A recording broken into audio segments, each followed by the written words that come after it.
La tradizionale cucina veneta, quella genuina delle nonne, fatta di ricette gustose con i prodotti del territorio, sarà la protagonista di una 3 giorni dedicata al gusto. Si svolgerà dal 5 al 7 luglio ad Albignasego, il primo festival della cucina veneta, un'iniziativa che parte dalla volontà di contribuire alla promozione delle ricchezze enogastronomiche del nostro territorio. Questo festival, il 5, 6, 7 di luglio ad Albignasego, serve per creare una sintesi del meglio dei nostri prodotti e dell'eccellenza del territorio. L'obiettivo è arrivare a Cortina nel 2026, quindi con le Olimpiadi sulla neve, e questo grandissimo risultato che abbiamo avuto grazie anche all'opera del governatore della Regione Veneto, Zaia, e di tutto il sistema veneto che è riuscito a fare rete,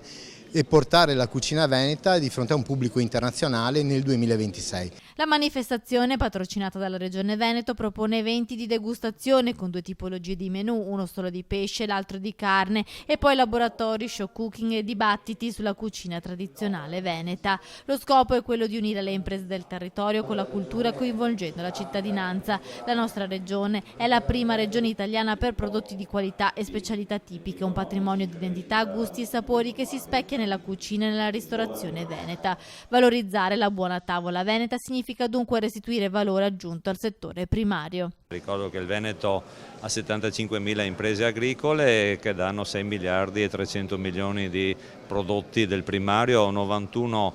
tra le sigle ADOP, DOC e DOCG e 350 prodotti tipici, quindi noi li presenteremo, non so, quasi tutti, ma è importante che comunque sia in questa manifestazione che premia il settore primario e i prodotti del Veneto, lanci l'appello a tutti i ristoratori della nostra regione, ma anche fuori, perché usare le materie prime della nostra agricoltura, da una parte